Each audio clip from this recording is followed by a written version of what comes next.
Hi everybody, what a privilege it is just to be able to come and share some of my highs and some of my lows with you just during lockdown.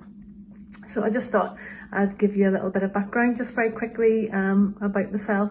My name is Helen and I am a primary 1 teacher in Kings Park Primary School, and I have 2 daughters. One is called Jessica and she's 11, and the other daughter is Sophia and she is 8.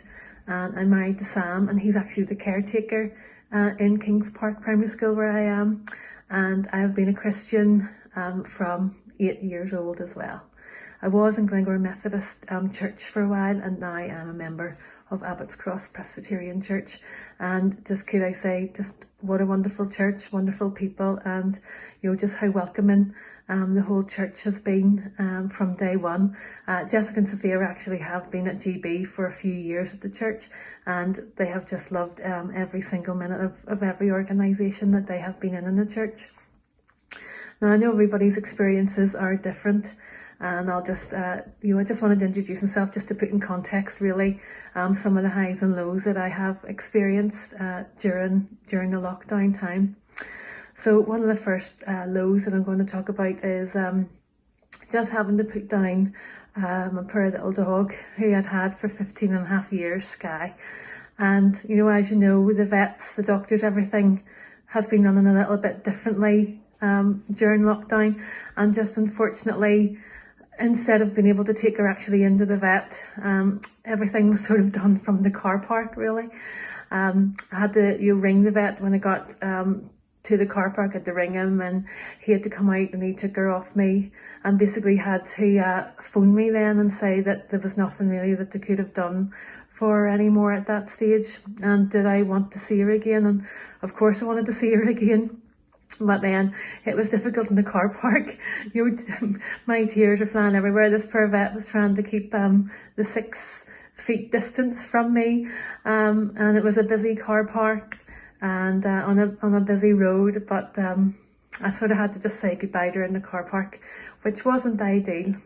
But then on the flip side there of that low, I did get to spend a lot more quality time with her, with being off, and I was able to be with her then just in those final sort of days and take care of her before that happened.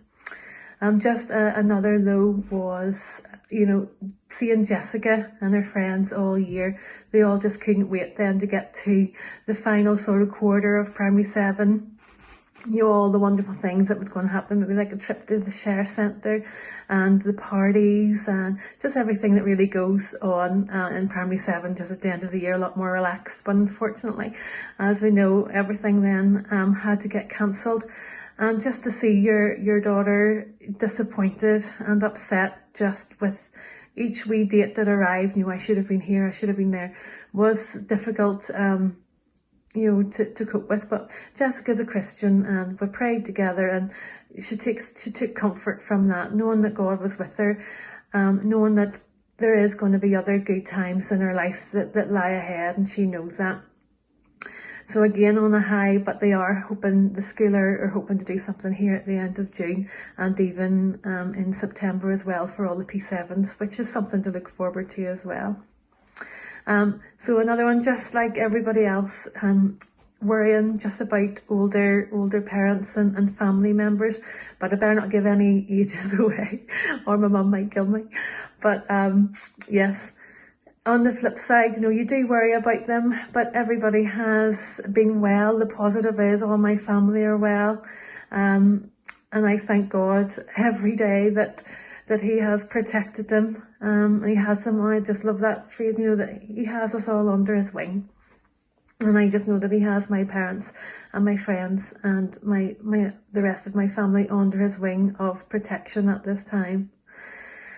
Again, just like everybody else, just missing spending time with friends out of church, missing spending time with extended family, on a high. But I have, and the positive flip side to it again is just that I have been able to spend more quality time then with Sam and with my girls as well. And it's lovely just how close we all do feel now with having spent a lot more quality time together.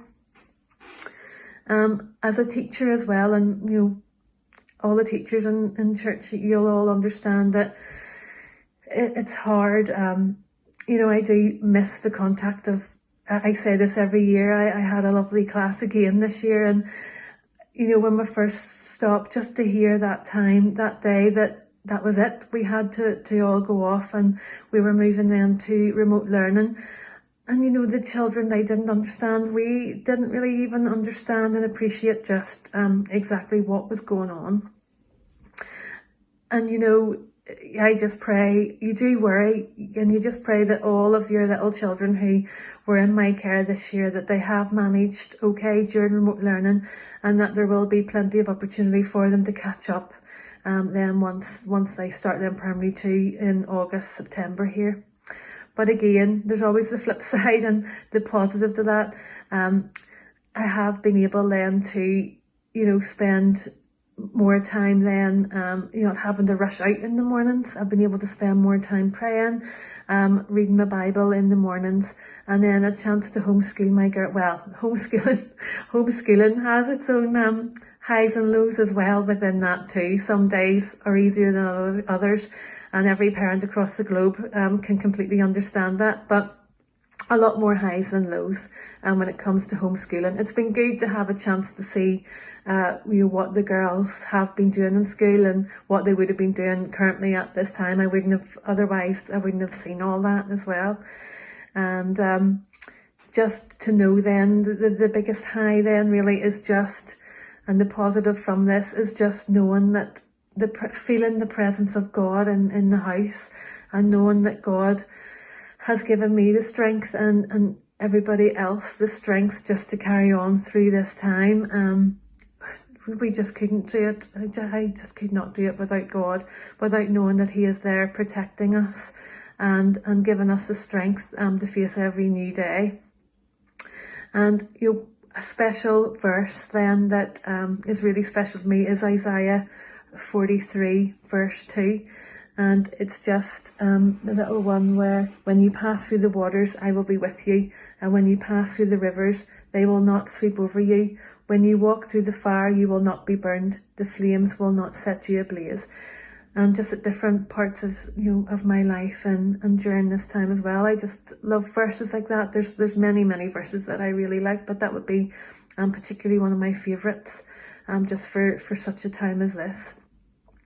And I just want to thank you so much for listening to me and listening to my highs and lows. And I just thank God for all of you as well out there too.